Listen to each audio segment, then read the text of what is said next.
اعوذ باللہ من الشیطان الرجیم بسم اللہ الرحمن الرحیم وَإِذَا قُرِئَ الْقُرْآنُ فَاسْتَمِعُوا لَهُ وَأَنصِتُوا لَعَلَّكُمْ تُرْحَمُونَ۔ فرمایا جب قرآن تمہارے سامنے پڑھا جائے تو اسے توجہ سے سنو، خاموش رہو تاکہ تم پر رحم کیا جائے۔ وَاذْكُرْ رَبَّكَ فِي نَفْسِكَ تَضَرُّعًا وَخِيفَةً وَدُونَ الْجَهْرِ مِنَ الْقَوْلِ بِالْغُدُوِّ وَالْآصَالِ وَلَا تَكُن مِّنَ الْغَافِلِينَ۔ فرمایا اے نبی صلی اللہ علیہ وسلم، اپنے رب کو صبح و شام یاد کرو، دل میں عاجزی اور خوف کے ساتھ، اور زبان سے بھی ہلکی آواز کے ساتھ۔ تم ان لوگوں میں سے نہ ہو جاؤ جو غفلت میں پڑے رہتے ہیں۔ ان الذین عند ربک لا یستکبرون عن عبادتہ ویسبحونہ ولہ یسجدون۔ جو فرشتے تمہارے رب کے حضور تقرب کا مقام رکھتے ہیں، وہ کبھی اپنی بڑائی کے گھمنڈ میں آ کر اس کی عبادت سے منہ نہیں موڑتے، اور اس کی تسبیح کرتے ہیں اور اس کے آگے جھکے رہتے ہیں۔ الحمدللہ، نام پارے کے اندر سورۃ الاعراف ہے، آج مکمل ہو چکی ہے۔ ایک وہ وقت تھا جب ہم نے الحمد شریف پڑھی اور اس کے بعد یعنی پہلا پارہ شروع کیا، اور آج نامہ پارہ مکمل ہونے کے قریب ہے۔ اللہ پاک کا بے حد احسان ہے، وہ لوگ بہت خوش نصیب ہیں جو شروع سے لے کر اب تک سنتے آ رہے ہیں۔ یہ بیان جو ہے یوٹیوب پر اس لیے جاتا ہے جہاں لوگ گانے وغیرہ سنتے ہیں، فلمیں وغیرہ دیکھتے ہیں، اگر ان کو توفیق ہو جائے کہ وہ مسلسل درس قرآن بھی سنیں۔ گھروں میں بیٹھے ہوتے ہیں، دنیا داری کی محبت کی غفلت کی چادر ان کے اوپر پڑی ہوئی ہے، چلو ہمارا بھی دین کی محنت میں حصہ شامل ہو جائے، ہم محنت کر رہے ہیں۔ اس لیے ساتھیوں سے گزارش کی جاتی ہے کہ جو ساتھی بھی بیان سنیں وہ آگے شیئر کر دیا کرے اور چینل کو سبسکرائب بھی کیا کرے، آپ کی طرف سے بھی صدقہ جاری ہے۔ تو عرض خدمت ہے، یہ جو آخری آیت ہے اس کے اندر سجدے کا حکم ہے۔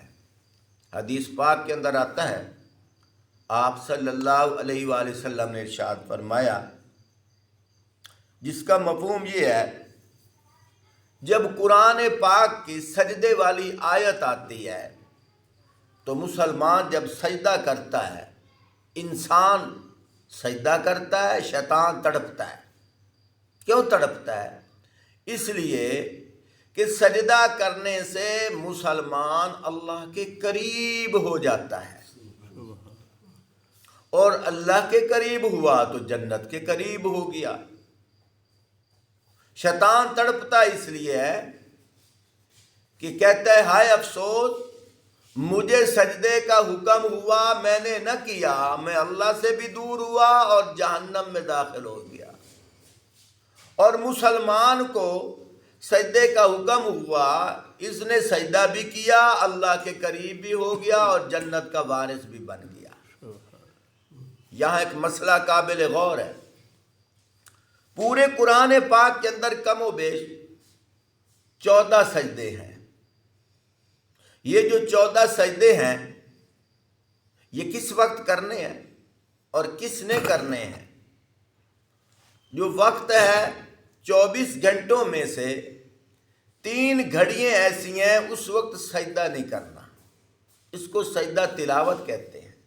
ایک سجدہ صاحب ہوتا ہے جو نماز کے اندر آدمی بھول جائے، ایک سجدہ تلاوت ہوتا ہے۔ سجدہ تلاوت کے لیے نماز کی حالت میں ہونا شرط نہیں ہے، اور 3 گھڑیوں سے بچنا ہے۔ ایک جب سورج کے طلوع کا ٹائم ہو اس وقت نفلی عبادت بھی منع ہے. قرآن تو پڑھا جا سکتا ہے، یعنی سجدے والی نماز کے لیے بھی منع ہے، حتیٰ کہ فرض نماز کے لیے بھی ممانعت ہے. کیوں؟ اس کے اندر سجدہ ہے، اور اللہ پاک فرماتے ہیں لا تسجدوا للشمس، سورج کو سجدہ نہ کرو، کیونکہ اس وقت سورج کے پجاری سورج کو سجدہ کر رہے ہوتے ہیں. اللہ پاک فرماتے ہیں مشابہت سے بچ جاؤ، اس لیے فرمایا اس وقت نماز بھی نہ پڑھو. اس وقت اگر کوئی آدمی سجدہ تلاوت یعنی قرآن پڑھ رہا ہے تو سجدہ تلاوت والی آیت آئی ہے، اس وقت سجدہ نہ کرے. ایک زوال کے ٹائم اور ایک سورج غروب کے قریب، ان 3 گھڑیوں میں سجدہ تلاوت نہ کرے. سجدہ تلاوت کتنی دفعہ کرنا ہے اور کس کس نے کرنا ہے؟ ایک ہی مجلس میں بیٹھ کر، یعنی یہاں میں بیٹھا ہوں، یہ سجدہ تلاوت والی آیت میں چاہے 100 دفعہ بھی پڑھ لوں، جب میں اٹھوں گا مجلس بدلے نہیں، حالت نہ بدلے، یعنی یہاں سے اٹھ کر ادھر جا کر پھر نہ بیٹھوں. بیٹھنا شرط نہیں ہے کہ ضرور بیٹھ یا نہ بیٹھ، نہیں، حالت بتا رہا ہوں. ایک ہی جگہ بیٹھ کر ایک ہی سجدے والی آیت چاہے میں نے 1000 دفعہ پڑھی ہے، میرے اوپر 1 دفعہ سجدہ کرنا واجب ہے. اور جو شخص قرآن سن رہا ہے، سننے والے پر بھی واجب ہے اور پڑھنے والے پر بھی واجب ہے. ایک بات، اگر میں نے مجلس تبدیل کر دی، یہاں سے اٹھ کر کہیں اور بیٹھ گیا، میں پھر وہاں جا کر پھر پڑھنے لگ گیا، پھر میرے اوپر اگر سجدے والی آیت آ گئی، پھر میرے اوپر سجدہ واجب ہے. اور جو سن رہے ہیں ان کے اوپر بھی سجدہ واجب ہے. کتنی دفعہ؟ 1 دفعہ. جتنی آیات سجدے والی آئیں گی اتنی ہی آیات کی وجہ سے اتنی دفعہ سجدہ واجب ہے. اور اس کے لیے نماز کا ہونا شرط نہیں ہے. بس انسان جو ہے باوضو ہو اور کعبے کی طرف رخ ہو، چاہے بیٹھ کر کر لے چاہے کھڑے ہو کر کر لے. کھڑے ہو کر کرنا ہے پھر بھی سجدے کی طرف آنا ہے، بیٹھ کر کہے اللہ اکبر، اللہ اکبر کر کے سجدے میں چلا جائے. تسبیح پڑھ لے تو اچھی بات ہے، 3 دفعہ سبحان ربی الاعلیٰ پڑھ لے، نہ بھی پڑھ لے لیکن سجدہ کرنا ضروری ہے. پہلے ناک پھر پیشانی یہ نیچے صف پر لگنی چاہیے، اور پر اٹھ کر بیٹھ جائے. اتحیات پڑھنے کی بھی ضرورت نہیں ہے، بس یہ ہے کہ حالت اگر بیٹھنا ہے تو حالت اتحیات میں بیٹھ کر اللہ اکبر کر کے سجدے میں چلا جائے، پھر اٹھ کر اتحیات پڑھنے کی بھی ضرورت ہے، اپنے کام میں چلا جائے، بس سجدہ ہو گیا. جب بھی سجدے والی آیت آئے پڑھنے والے کو اور سننے والے کو سجدہ کرنا اس پر واجب ہے، نہیں کرے گا تو گناہ گار ہوگا.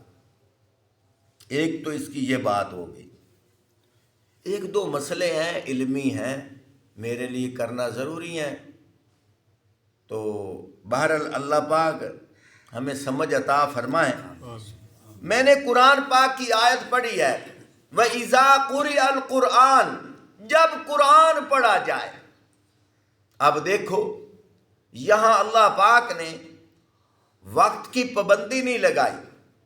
بعض جگہ ایسی ہیں جس جگہ اللہ پاک نے وقت کی پابندی لگائی ہے. کیسے؟ اللہ پاک فرماتے ہیں یا ایھا الذین آمنوا اذا نودی للصلاۃ، وہاں بھی اذا آیا، اذا نودی للصلاۃ من یوم الجمعہ فاسعوا الی ذکر اللہ وذروا البیع. 4 باتیں ہیں. پہلی بات یا ایھا الذین آمنوا، سورۃ الجمعہ 28واں پارہ، یا ایھا الذین آمنوا، اے ایمان والو میں تمہیں کہہ رہا ہوں،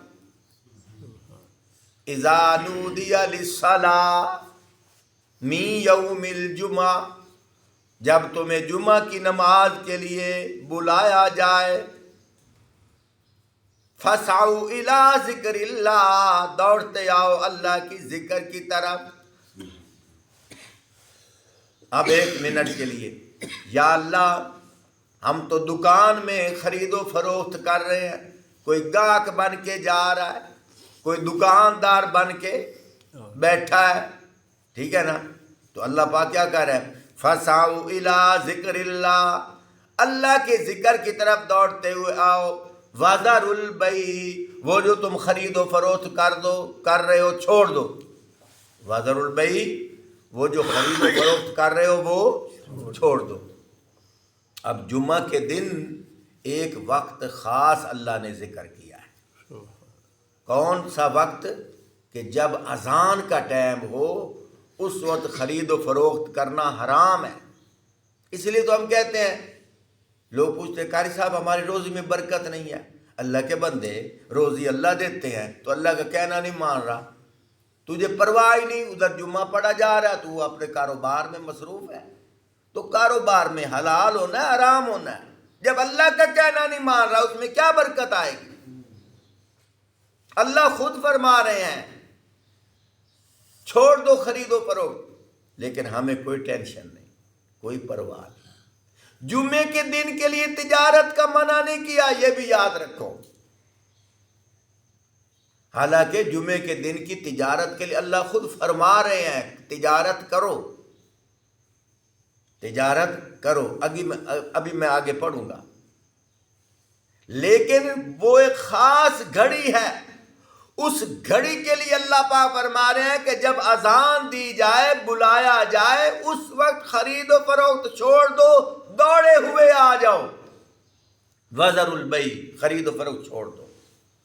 لیکن اللہ پاک اس کے بعد فرما رہے ہیں فَإِذَا قُضِيَتِ الصَّلَاةُ، جب نماز پڑھ لو، فَانْتَشِرُوا فِي الْأَرْضِ، میری زمین پہ پھیل جاؤ۔ اب کیا فرما رہے ہیں؟ میری زمین پہ پھیل جاؤ۔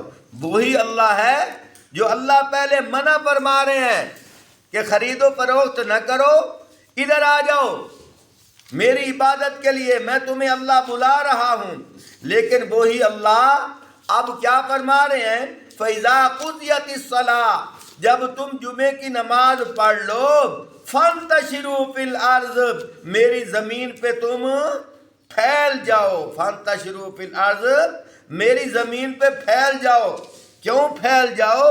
آگے اللہ پاک خود فرما رہے ہیں میری زمین پہ اس لیے پھیل جاؤ کہ وَابْتَغُوا مِن فَضْلِ اللَّهِ، میرا فضل تلاش کرو، میرا فضل، وَابْتَغُوا مِن فَضْلِ اللَّهِ، میرا فضل تلاش کرو۔ آگے کیا فرمایا؟ وَاذْكُرُوا اللَّهَ كَثِيرًا لَعَلَّكُمْ تُفْلِحُونَ، ایک الگ بات فرما دی، ہاں اگر اللہ کا ذکر کثرت سے کرو تو تمہارے لیے کامیابی ہے۔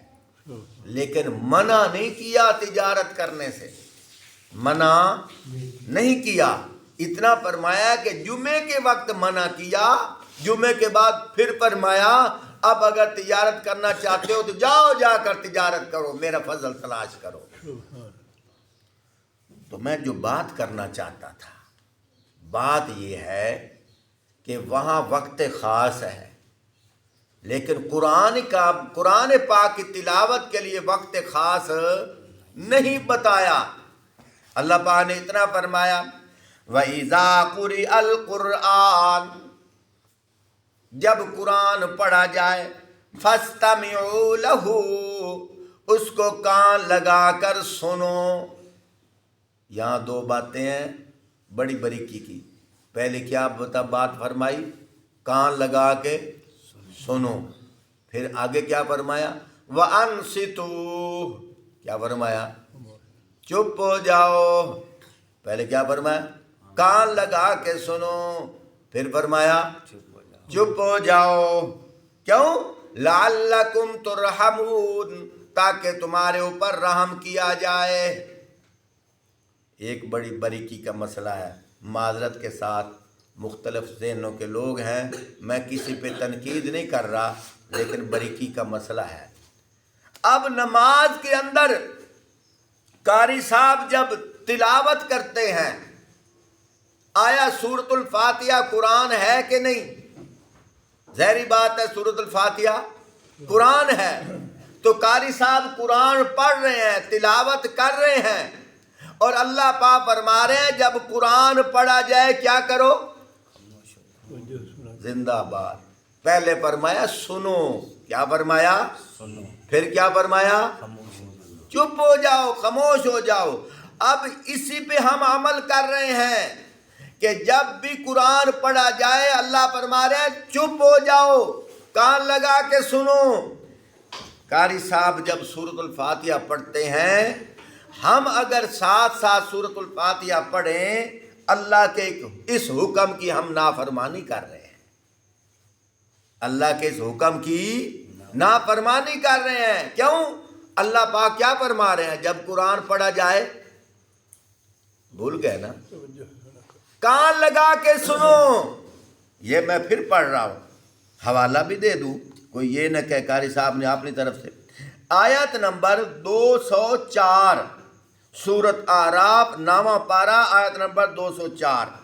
پھر میں پڑھتا ہوں، وَإِذَا قُرِئَ الْقُرْآنُ، جب قرآن پڑھا جائے، فَاسْتَمِعُوا لَهُ، اس کو کان لگا کے سنو، وَأَنصِتُوا، اور خاموش ہو جاؤ۔ خاموش ہو جاؤ، لعلکم ترحمون، تاکہ تمہارے اوپر رحم کیا جائے۔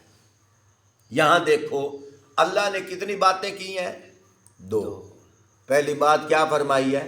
کان لگا کے سنو، دوسری بات کیا فرمائی؟ خاموش ہو جاؤ۔ خاموش ہو جاؤ۔ ٹھیک ہے، مولوی صاحب جب نماز پڑھاتے ہیں تو سورۃ الفاتحہ قرآن ہے کہ نہیں؟ قرآن ہے۔ تو اللہ کے اس حکم کے مطابق ہم عمل کرتے ہیں کہ اللہ پاک فرماتے ہیں کان لگا کے سنو، اور اس لیے ہم کان لگا کر سنتے ہیں۔ اور اللہ نے آگے کیا فرمایا؟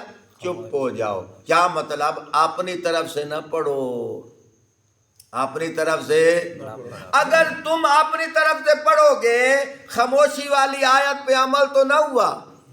خاموشی والی آیت پہ عمل تب ہوگا اگر ہم چپ کر کے سنیں گے، پھر عمل ہوگا۔ اس لیے ہم کہتے ہیں کہ ہم نماز کے اندر فاتحہ نہیں پڑھتے، ایک ہی مولوی صاحب کی فاتحہ پڑھنے سے ہم سب کی نماز ہو جاتی ہے۔ ایک مسئلہ اور بریکی کا، وہ مسئلہ کیا ہے؟ بعض حضرات کہتے ہیں کہ حدیث پاک کے اندر آتا ہے لا صلاۃ الا بفاتحۃ الکتاب، کہ اس شخص کی نماز نہیں ہے جو نماز میں سورۃ الفاتحہ نہیں پڑھتا۔ گویا کہ امام فاتحہ پڑھتا ہے، وہ اس کی اپنی نماز ہوتی ہے، مقتدی فاتحہ پڑھیں گے تو حدیث کے مطابق نماز ہوگی، اگر وہ نہیں پڑھیں گے تو اس حدیث کے مطابق اس کی نماز نہیں ہوگی۔ اس مسئلے کو تھوڑا سا ایک طرف رکھو۔ اسی طرح ایک اور مسئلہ میں پیش کر رہا ہوں، جس طرح حدیث ہے نا لا صلاۃ الا بفاتحۃ الکتاب، جو نماز میں فاتحہ نہیں پڑھے گا اس کی نماز نہیں ہوگی، اسی طرح حدیث ہے لا جمعۃ الا بخطبۃ الکتاب، جو جمعہ میں خطبہ نہیں پڑھے گا اس کی جمعے کی نماز نہیں ہوگی۔ اب دیکھو کہ جمعے کا جب خطبہ ہر نمازی پڑھتا ہے یا صرف ایک امام پڑھتا ہے؟ ایک امام پڑھتا ہے، اس کے پڑھنے سے سب کی نماز ہو جاتی ہے۔ اسی طرح امام فاتحہ پڑھتا ہے، اس کی وجہ سے سب کی نماز ہو جاتی ہے۔ ادھر بھی فرمایا نماز میں فاتحہ نہ پڑھی جائے تو نماز، ادھر کیا فرمایا نماز میں خطبہ نہ ہو تو نماز نہیں ہوتی، اور ادھر خطبے سب ایک ہی پڑھتا ہے، سب کی نماز ہو جاتی ہے۔ ادھر بھی فاتحہ ایک ہی پڑھتا ہے، سب کی نماز ہو جاتی ہے۔ فرق صرف اتنا ہے، فرمایا اگر تنہا نماز پڑھو، اب تو کسی کے پیچھے نہیں ہو، اب تنہا پڑھ رہے ہو، اب تم خود فاتحہ بھی پڑھو، خود فاتحہ پڑھو، کیونکہ تنہا پڑھ رہے ہو۔ اور اگر امام کے پیچھے ہو، امام کے پڑھنے سے فاتحہ پڑھنے پر عمل بھی ہو رہا ہے، اور امام کے پیچھے خاموش ہو کر سننے سے قرآن پر بھی عمل ہو رہا ہے۔ سمجھ آ رہی ہے؟ اس لیے ہم خاموش ہو جاتے ہیں تاکہ قرآن کا حکم بھی پورا ہو جائے، کان لگا کر سنتے ہیں، قرآن کا عمل بھی ہو جائے، اور امام کے پڑھنے سے ہم اس پر اکتفا کرتے ہیں تاکہ حدیث پر بھی عمل ہو جائے۔ اللہ ہمیں سمجھنے کی توفیق عطا فرمائے۔ ایک مسئلہ باقی رہ گیا ہے، مسائل تو بہت سارے تھے، آپ کے وقت کی کمی کی وجہ سے میں بالکل مختصر باتیں عرض کر رہا ہوں۔ یہاں ایک بات اللہ پاک نے اور فرمائی ہے، وَاذْكُرْ رَبَّكَ فِي نَفْسِكَ تَضَرُّعًا وَخِيفَةً وَدُونَ الْجَهْرِ مِنَ الْقَوْلِ۔ ہاں جی، اللہ کیا فرما رہے ہیں، اے نبی صلی اللہ علیہ وسلم اپنے رب کو صبح و شام یاد کر، دل ہی دل میں عاجزی اور خوف کے ساتھ، اور زبان سے بھی ہلکی آواز کے ساتھ، تم ان لوگوں میں سے نہ ہو جاؤ جو غفلت میں پڑتے ہیں۔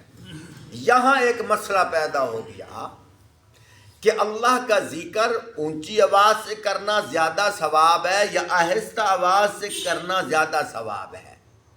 یہ اکثر سوال آتے ہیں، اشکال پیدا ہو گیا۔ آؤ میں تمہیں حدیث پاک سناتا ہوں۔ حدیث پاک کے اندر آتا ہے، حضرت ابو بکر صدیق رضی اللہ تعالیٰ عنہ رات کے ٹائم قرآن پڑھ رہے تھے، آہستہ آواز سے پڑھ رہے تھے۔ حضرت عمر فاروق رضی اللہ تعالیٰ عنہ اونچی آواز سے قرآن پڑھ رہے تھے۔ آپ صلی اللہ علیہ وآلہ وسلم نے صبح فرمایا، اے ابو بکر رضی اللہ تعالیٰ عنہ، میں نے آپ کے گھر کا چکر لگایا، تو آہستہ آواز سے قرآن پڑھ رہا تھا۔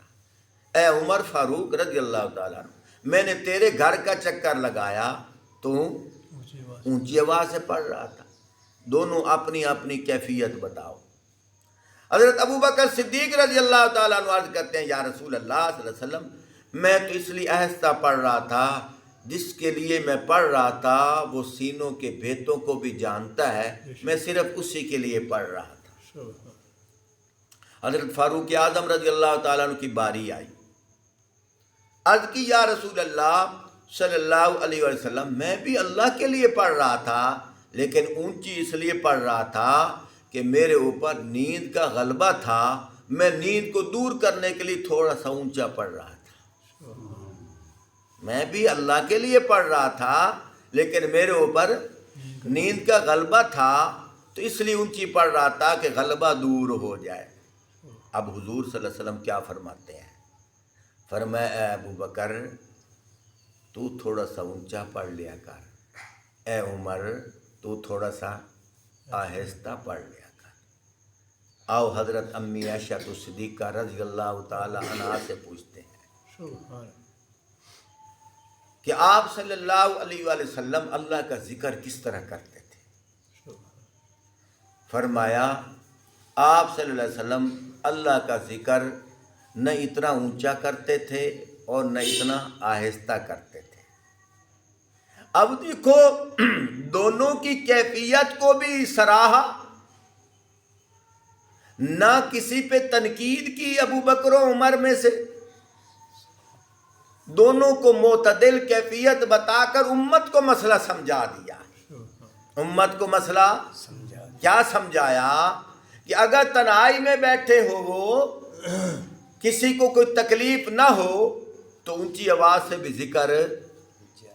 اس لیے تو حضرت ابو بکر صدیق سے فرمایا نا کہ آپ تھوڑا سا اونچا پڑھ لیں۔ اور زندہ باد، مسئلے سمجھو۔ اگر تنہائی میں بیٹھے ہو، ساتھ کوئی نماز نہیں پڑھ رہا، ساتھ کوئی تلاوت نہیں کر رہا، کوئی مریض بیمار وغیرہ نہیں ہے، کوئی اور دوست آپس میں باتیں نہیں کر رہے، تو اس وقت کیا کرو، اونچا پڑھا جا سکتا ہے۔ اتنا بھی اونچا نہ ہو کہ چھت کو سر کے اوپر اٹھا لو، جس طرح لوگ شبینے وغیرہ پڑھتے ہیں۔ یہ نیکیے تو کماتے ہیں لیکن گناہ بھی کما رہے ہیں، لوگوں کے حقوق کھا رہے ہیں۔ اور اسی طرح آہستہ بھی پڑھنے کی اجازت ہے۔ اللہ ہمیں سمجھنے کی توفیق عطا فرمائے۔